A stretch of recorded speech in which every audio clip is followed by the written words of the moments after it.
হাওড়া জেলা যুব তৃণমূল কংগ্রেসের সভাপতির গাড়িতে হামলা করার অভিযোগ। বাড়ি ফেরার সময় বেলুড়ের জিটি রোডের ওপর হামলা করা হয়েছে বলেই অভিযোগ। হামলাতে কেউই আহত হয়নি, তবে হাওড়ার এই দাপুটে যুবনেতার ওপর হামলার ঘটনাকে কেন্দ্র করেই উত্তেজনা ছড়িয়েছে বেলুড় এলাকায়। ইতিমধ্যেই ঘটনার তদন্ত শুরু করেছে বেলুড় থানার পুলিশ। হাওড়াতে সেখানেই এক নেতার গাড়িতে হামলা করার অভিযোগ। দাপুটে যুব নেতার গাড়িতেই হামলা করা হয়েছে। বেলুড় থানার পুলিশ ইতিমধ্যেই ঘটনার তদন্ত শুরু করেছে এবং কংগ্রেসের সভাপতি, হাওড়া জেলা যুব তৃণমূল কংগ্রেসের সভাপতি, তিনি ফিরছিলেন, সেই সময় তার গাড়িতে হামলা চালানো হয়। বেশ কয়েকজন এসে হামলা চালায়। বেলুড়ের জিটি রোডের ওপর এই ঘটনা ঘটেছে।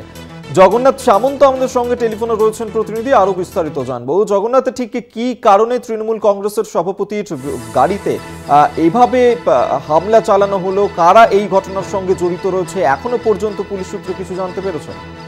দেখো, পুলিশ ইতিমধ্যেই তদন্তে নেমেছে। বেলুড় থানার পুলিশ বিভিন্ন এলাকার সিসিটিভি ফুটেজ খতিয়ে দেখছে। বেলুড় জিটি রোডের ওপর যেখানে ঘটনা ঘটেছে ওখানে অনেক দোকানপাটও খোলা ছিল, কিন্তু কিভাবে ঘটনা ঘটলো, কারাই বা তাকে লক্ষ্য করে পাথর না গুলি ছুঁড়েছে সেই বিষয়টা এখনো পর্যন্ত জানা যাচ্ছে না। তিনি দাবি করছেন গুলি অথবা পাথর ছোড়া হয়েছে।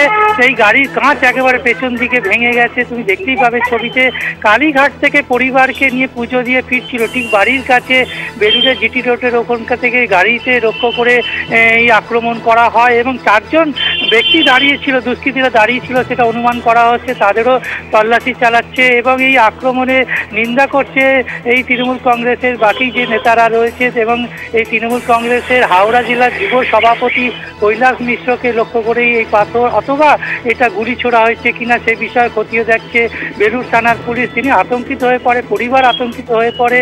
কে বা কারা এই ঘটনা ঘটলো, এখনো কোনো রাজনীতিকের দিকে আঙুল তোলা হয়নি, কিন্তু এই যে আক্রমণ হয়েছে, গাড়ির কাঁচ ভাঙা হয়েছে এবং কেনই বা করা হলো, সমস্ত তদন্ত করছে বেলুড় থানার পুলিশ।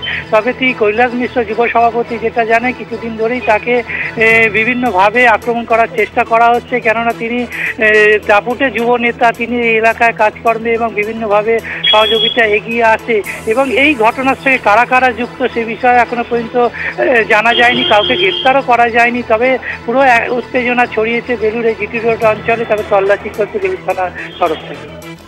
ধন্যবাদ জগন্নাথ তোমায়। জগন্নাথ সামন্ত আমাদের সঙ্গে টেলিফোনে ছিলেন প্রতিনিধি।